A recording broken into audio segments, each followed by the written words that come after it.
ప్రేక్షకులందరికీ నమస్కారం.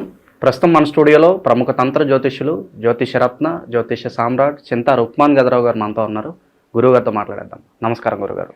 మాతృదేవోభవ, పితృదేవోభవ, ఆచార్య దేవోభవ. గురుగారు, జూన్ మాసంలో కుంభరాశి వారి పరిస్థితి ఓవరాల్గా నెలంతా ఎలా ఉండబోతుంది? ఎలాంటి జాగ్రత్తలు, ఎలాంటి పరిహారాలు చేసుకోవాలి గురుగారు కుంభరాశి వాళ్ళు? కుంభరాశి వాళ్ళు అంటేనే కుంభము అంటే ఒక కలశము లేదా కుండ.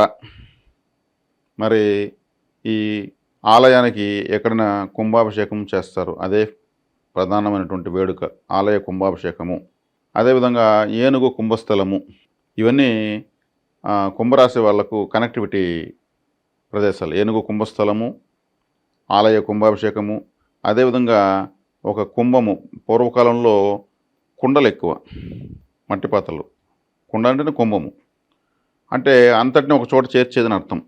అదేవిధంగా ఈ కుంభము అనేటువంటి పేరుతో ఒక ఆలయం ఉంది, కుంభకోణంలో ఆది కుంభేశ్వర స్వామి. అంటే ఈ రాశి వాళ్ళు చాలా సీక్రెట్ పర్సన్స్. అంత ఈజీగా ఎవరికి ఏం చెప్పరు. ఋషులు, మౌనంగా ఉన్నవాళ్ళు, తమలో తామే మాట్లాడుకునే వాళ్ళు, తమలో తామే లెక్కలేసుకునే వాళ్ళంతా ఈ కుంభరాశి వాళ్ళు.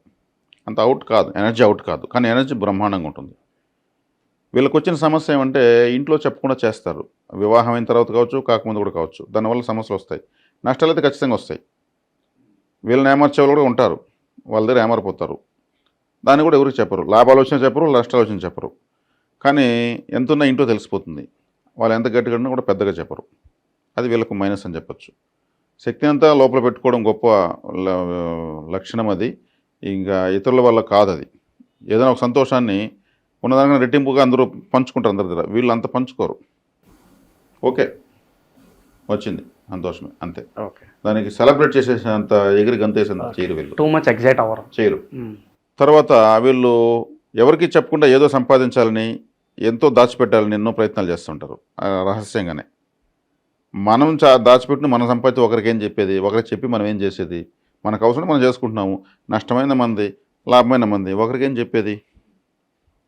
రమణ మహర్షి ఉన్నారు అరుణాచలంలో. ఆయన అసలు మాట్లాడడం లేదు.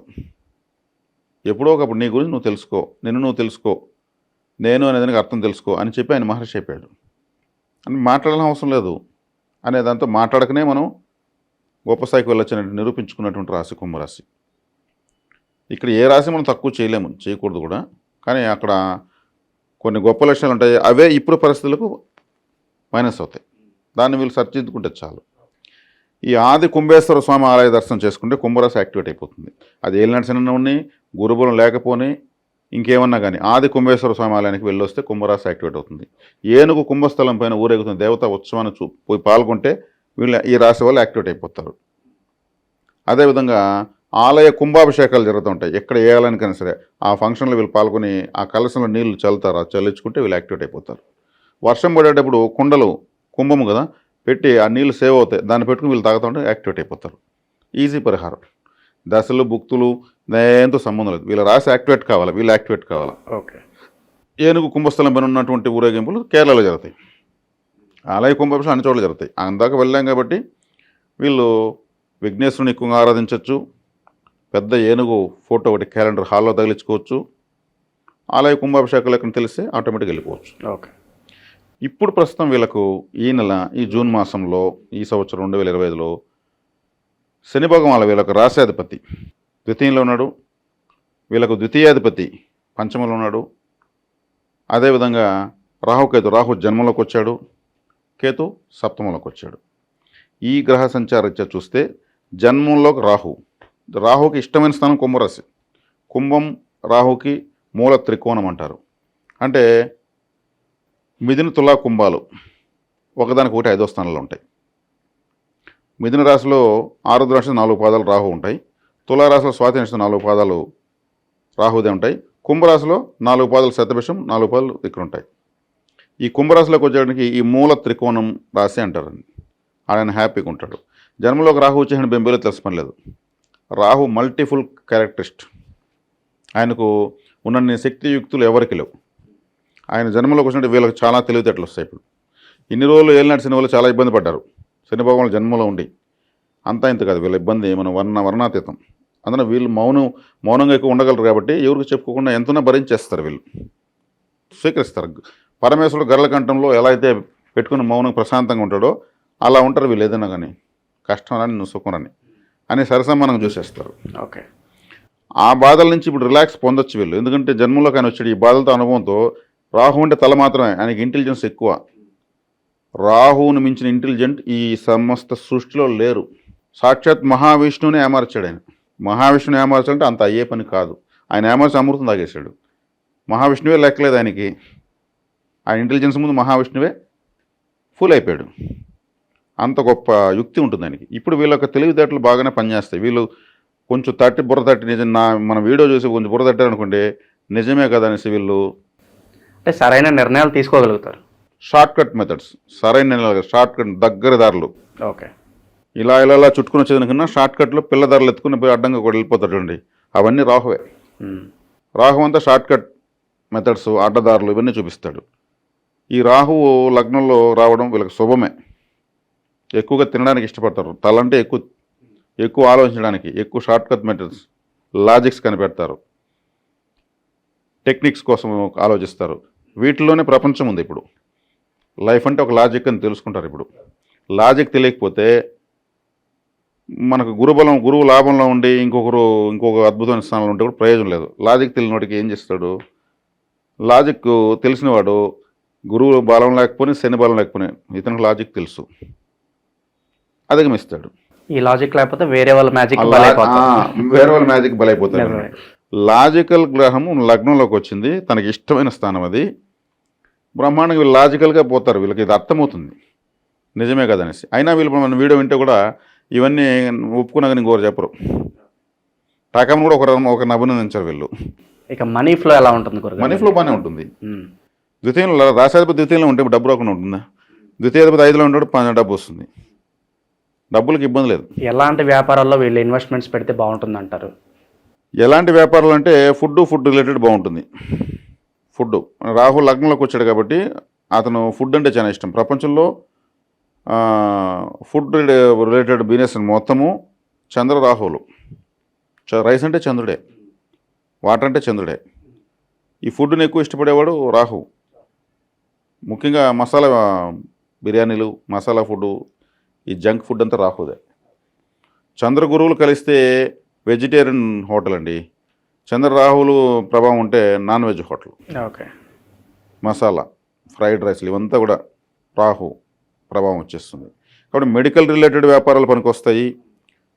ఫుడ్ రిలేటెడ్ వ్యాపారాలు నోటి ద్వారా లోపలికి వెళ్ళేటువంటివి, అంటే మెడిసిన్స్ కూడా మనం లోపల తీసుకుంటాం.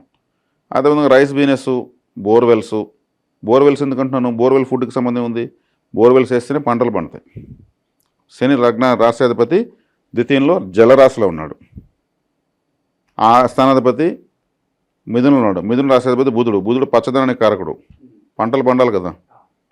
లగ్నంలో రాహు ఉన్నాడు. కాబట్టి లాజికల్గా వీళ్ళు ఆలోచన నిర్ణయాలు తీసుకుని నేను కూడా లాజిక్సే చెప్పిస్తాను ఇక్కడ. ఈ కుంభరాశి వాళ్ళందరికీ ఒక లాజిక్ చెప్పిస్తాను. వీళ్ళు బుర్రకు పదును పెట్టారంటే మాత్రం చక్కగా డబ్బులు వస్తుంది. ఇప్పుడు ఏలినాటి శని ఉంది కదంటే, ఏలినాటి శని ఆయన జలరాశిలో ఉన్నాడు. ఇప్పుడు ఆయన ఇబ్బంది పెట్టే ఆలోచనలో లేడు వీళ్ళని. అంటే ఇప్పుడు గురుగారు సాధారణంగా వీళ్ళకి 2.5 ఏళ్ళు ఇంకా మిగిలి ఉంది కదా, ఇదంతా ఈ పీరియడ్ ఎలా ఉంటుంది? హ్యాపీగానే ఉంటుందా లేకపోతే కష్టాలతో కూడుకున్నట్లు ఉంటుందా? కష్టాలు ఉండవు, సంతోషాలు ఉండవండి. వీళ్ళకి ఇది ట్రయల్ వర్షన్ చెప్పొచ్చు. రాబోయే ఫ్యూచర్ బ్రహ్మాండంగా ఉంది. ఈ 2.5 సంవత్సరం వీళ్ళు ఫ్యూచర్ని ఎలా డిజైన్ చేసుకోవాలనేది, ఆ ఫ్యూచర్ని ఎలా ఫ్రేమ్ కట్టుకోవాలనేది ప్లాన్ తీసుకోవాలి. ప్లానింగ్. స్టింగ్ మాస్టర్ రాహు జన్మలోకి వచ్చాడు కదా, అంత ఈజీగా వీళ్ళు టైం వేస్ట్ చేసుకోరు. ఆలోచన వచ్చినప్పుడే దాన్ని ఎలా అభివృద్ధి చేసుకునేస్తారు. కాబట్టి కుంభరాశి వాళ్ళు ఏళ్ళ నడిచిన నుంచి భయపడాల్సిన అవసరం లేదు. సహజంగా గోచారంలో గురువు 5వ ఇంట్లో యోగిస్తాడు. ఈ రాశికి మంచివాడు కాదు. ఆయన గోచారం యోగించక తప్పదు. 5వ స్థానంలో తన శుభత్వాన్ని ఇస్తాడు. ఓకే, మంచిది. పెళ్ళి అయిన కొత్తగా పెళ్ళి అయిన వాళ్ళకు పిల్లలు పుట్టేదానికి ఇబ్బంది లేదు. ఓకే. ఎందుకంటే పంచమలో గురువు ఉన్నాడు కాబట్టి. పంచమలో గురువు ఉన్నప్పుడు వీళ్ళకు అమ్మాయి పుడితే రాజయోగం, అబ్బాయి పుడితే వాడు అంత గొప్పగా ఉండదు. ద్వితీయంలో రాశ్యాధిపతి ఉన్నాడు శని. ద్వితీయం అంటే ఏమి? కుటుంబం అంటే భార్య, పిల్లలు. ద్వితీయాధిపతి పంచమ అదృష్టంలో ఉన్నాడు కాబట్టి పిల్లలు పుట్టడానికి ఇబ్బంది లేదు. అంటే పెళ్లి కావాలనుకున్నా కూడా పెళ్లి అయిపోతుంది. పిల్లలు పుట్టాలంటే పెళ్లి కావాలి కదా. అవునవును. కుటుంబం ఏర్పడాలంటే భార్య పిల్లలు రావాలంటే కుటుంబం బలంగా ఉండాలి. అక్కడ శని కూర్చున్నాడు. శనేశ్వరుడు వీళ్ళకి రాశ్యాధిపతి. లగ్నంలోకి రాహు వచ్చాడు. రాహు వచ్చాడంటే పెండ్లి కాదు కదా, అది ఏం కావాలని అవుతుంది వీళ్ళు తలుచుకున్నది, అది కంప్లీట్ చేస్తారు. కాబట్టి శుభకార్యాలు బాగున్నాయి. ఓకే. ఇక వైవాహిక విషయం జీవితంలో గురుగారు ఎవరన్నా వేరే వ్యక్తులు వీళ్ళ జీవితంలోకి రావడం వల్ల అది ఏమైనా డిస్టర్బెన్స్ వచ్చే అవకాశాలు ఏమైనా కనిపిస్తున్నాయి? వేరే వ్యక్తులు వీళ్ళ జోలికి వస్తారు, వీళ్ళు వేరే వాళ్ళ జోలికి వెళ్తారు, అన్నీ జరుగుతాయి. జన్మలో ఉండేది రాహు. నీ షార్ట్ కట్ మెథడ్స్ చూడనంటే చూసేది, అట్రాక్షన్స్ అట్రాక్షన్స్ ఎక్కువ, తలతో చేయాల్సిన యాక్టివిటీస్ మొత్తం చేస్తారు వీళ్ళు. ఎందుకంటే రాహు ప్రభావం అది. అంటే ఇక్కడ మనుషులు మనం ఏం చేసేది, గ్రహ ప్రభావంతో మనిషి పోతూ ఉంటాడు, మన ఎందుకు అది తెలిసిన విషయమే. ఆ రాహు వచ్చే కాడికి యాక్చువల్గా ఒక అన్న ఒక చెల్లికి పుట్టినటువంటి వ్యక్తి, అంటే ఒక భార్యాభర్త అంటే దానికి ఒక వావి వరస ఉంటుంది. వాళ్ళు చూస్తారు మీకు మేమేమవుతాము, వరసకు అమ్మాయి మా అబ్బాయికి ఓకే మామ కూతురు అవుతుంది, అత్త కూతురు అవుతుంది. కానీ రాహు యొక్క పుట్టుగా ఒక అన్నా చెల్లి వ్యామోహించుకుని వాళ్ళ తల్లిదండ్రులు అన్నా చెల్లెలు. ఇది పెద్ద చరిత్ర ఉంది, ఇంకోసారి నేను వివరిస్తాను. ఎందుకంటే వెస్ట్రన్ కల్చర్ మొత్తం రాహుదే, ఇతర దేశాలంతా ఈ సంస్కృతి లేదు, అక్కడ అంతా రిలేషన్స్ ఇలా ఉండవు. అందుకే రాహు బ్రహ్మాండం, రాహు ప్రపంచంలో ఉన్నటువంటి అంతా రాహు లేకపోతే ప్రపంచంలో అని చెప్పింది. కాబట్టి రాహు జన్మలోకి వచ్చాడు, వీళ్ళకు చూడాలనిపిస్తుంది, ఎవరైనా వీళ్ళని చూస్తే బాగుండు అనిపిస్తుంది. ఎందుకంటే ఇక్కడ కన్నులే ఇంపార్టెంట్. రాహుకి తీర్చినమైన కన్నులు, రాహు యొక్క ఫోటో భీకరంగా ఉంటుంది. రాహు జన్మలోకి వచ్చేటప్పుడు వీళ్ళు హెయిర్ స్టైల్, కొంతమంది యూత్గా ఉన్న పిల్లలు హెయిర్ స్టైల్ డిఫరెంట్గా పెడతారు, రోజుకు ఒక స్టైల్ మారుస్తారు. తలను చూసి రకరకాలుగా మారుస్తున్నారంటే వాళ్ళకి రాహు ప్రభావమే. రాహుకి తల మాత్రం ఉంది, తన తలను రకరకాలుగా పెట్టాలి, అందరిలాగా పెట్టాలనుకోరు, అందంగా చూపించుకోవాలనుకుంటూ ఉంటారు. అందంగా చూపించాలని వాళ్ళు అనుకుంటూ దాన్ని ఒక ఇప్పటి వరకు చూపించిన వింత పోకడతో చూపిస్తారు. రంగు ఇప్పుడొక రంగు ఈడొక రంగు, ఈడంతా కత్తిరించి ఇలా పెట్టడము, ఏదో చేస్తూ ఉంటారు. అవన్నీ ఇష్టపడే వాళ్ళు రాహు ప్రభావం అప్పుడు వాళ్ళపైన ఉంటుంది. కొద్ది రోజుల తర్వాత క్రాఫ్ మామూలుగా వచ్చేస్తుంది, రాహు దూరం వెళ్ళిపోతాడు, తలను మామూలు దూకుంటారు. గ్రహకారకత్వం ఇది. కాబట్టి ఇక్కడ వచ్చేకాడికి మల్టిపుల్ రిలేషన్స్ అనేవి వీళ్ళకి ఆ సందర్భాలు వీళ్ళు వద్దనుకున్నా కానీ కొన్ని చోట ఫోటోషూట్లు జరుగుతాయి, దాంట్లో సందేహం లేదు. ఇక నిరుద్యోగులకు ఏదైనా శుభవార్త ఉందా గురుగారు? అలాగే స్థానచలనం ఏమైనా కనిపిస్తుంది అంటే ఒక కంపెనీ నుంచి వేరే చోటకు వెళ్తే బాగుంటుందా లేదా, అలాగే ఇల్లు మారాలనుకుంటే వాళ్ళు వీళ్ళకి ఎలా ఉండిపోతుంది గురుగారు? ఇల్లు మారాలనుకున్న మారచ్చు. కుటుంబ స్థానంలో శని ఉన్నాడు కాబట్టి ఈ కుటుంబ పరంగా మార్చాలనుకుంటే ఉద్యోగరీత్యా కావచ్చు, వ్యాపారరీత్యా కావచ్చు, పిల్లల చదువుల రీత్యా కావచ్చు, రకరకాల వీళ్ళు మారాలంటే ప్రాంతాన్ని మార్చుకోవచ్చు. ఎందుకంటే శని కుటుంబ స్థానంలో ఉన్నాడు కాబట్టి తమ రాశి వాళ్లకు కావాల్సిన అనుకూలత ఆయన ఇస్తాడు. ఏలినాడు శని మాత్రం అడ్డం పెట్టుకోవద్దండి, ఎందుకంటే కుంభరాశి వాళ్ళు పెట్టుకోకూడదు కూడా. తర్వాత సప్తమంలో కేతు ఉన్నాడు, కొంచెం విరక్తి వైరాగ్యము ఇవన్నీ వచ్చే అవకాశం ఉన్నాయి. జీవిత భాగస్వామితో కానీ వీళ్ళు ప్రేమికుల మధ్యలో కానీ కొన్ని పేచీలు అయితే వస్తాయి. ఎందుకంటే వీళ్ళకి లగ్నం రాహు ఉన్నాడు కాబట్టి వీళ్ళు కొంత కన్నింగ్గా ఆలోచిస్తున్నారనేది వాళ్ళు ఐడెంటిఫై చేస్తారు. అంటే రాహు వచ్చే కాడికి cunning planet, short cut methods, జిమ్మిక్లు, లాజిక్లు, బ్లఫ్ మాస్టర్ అని కూడా అంటూ ఉంటాం ఆయన. అవన్నీ ఐడెంటిఫై అవుతాయి కదా. ప్రపంచంలో ఎవరి గురించి ఎవరికి తెలిసినా ఎవరు తెలియకపోయినా భార్య గురించి భర్తకు, భర్త గురించి భార్యకు అడక్కనే తెలుసుకుంటారు వాళ్ళు. వాళ్ళ యొక్క స్థానం అటువంటిది. అక్కడ కొన్ని డిస్టర్బెన్స్లు కూడా వస్తాయి, దాన్ని కొంచెం బ్యాలెన్స్ చేసుకోవాలి. ఓకే గురుగారు, ప్రజెంట్ ఉన్న గ్రహస్థితి బట్టి ఎలాంటి పరిణామాలు జరగబోతున్నాయో చెప్పారు. మరి ఇప్పుడు ప్రజెంట్ గ్రహస్థితి బట్టి ఎలాంటి రెమెడీస్ అవసరం అంటారు వీళ్ళకి? వీళ్ళకు రెమెడీస్ తీసుకుంటే మామూలుగా పంచమంలో గురువు జన్మజాతకంలో గురువు పంచమంలో మంచోడు కాదు, జన్మజాతకంలో నేను చెప్పింది.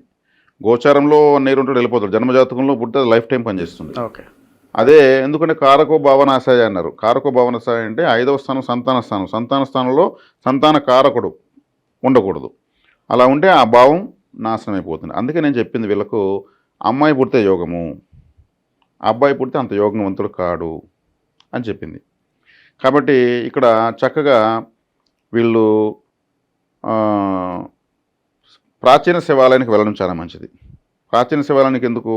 భార్య పిల్లలతో ఉన్న ఏకైక దేవుడు శివుడు మాత్రమే. ఫ్యామిలీ ఫోటో ఆయన తప్పితే ఎవరికి ఉండదు. ఇప్పుడు పంచమ స్థానంలో గురువు ఉన్నాడు. వీళ్ళ సంతాన ప్రాప్తి, సంతానం ఉన్నవాళ్ళు బాగా అభివృద్ధి చెందాలన్నా అక్కడ కారకుడు, సంతానకారకుడు ఉన్నాడు కాబట్టి సంతాన విషయంలో కన్ఫ్యూజన్స్ వస్తాయి. ఆ విషయం చాలామందికి తెలియదు, నాకు తెలియదు కానీ. కాబట్టి ప్రాచీన శివాలయానికి వెళ్ళడం, కుటుంబ స్థానంలో శని ఉండడము, లగ్నంలో రాహు ఉండడము, ఈ కాంబినేషన్ వల్ల ప్రాచీన శివాలయం 1కి 3 సార్లు ఎందుకుంటున్నానంటే కొన్ని వేల సంవత్సరాలుగా, కొన్ని లక్షల సార్లు విశేషమైన అభిషేకాలు జరిగి విశేషం మన ఆ శక్తి విడుదల అవుతూ ఉంటుంది ఆ శివలింగం నుంచి. ఆ బ్రీతింగ్లోకి వీళ్ళు వెళ్తే వీళ్ళకంతా కూడా బ్యాలెన్స్ అవుతుంది పరిస్థితి. అది చక్కటి పరిష్కారం వీళ్ళకి. ఓవరాల్గా జూన్ మాసంలో కుంభరాశి వాళ్ళకి ఎలా ఉంటుంది, ఎలాంటి రెమెడీస్ చేసుకోవాలి, చాలా బాగా వివరించారు గురుగారు. ధన్యవాదాలు. ధన్యవాదాలు.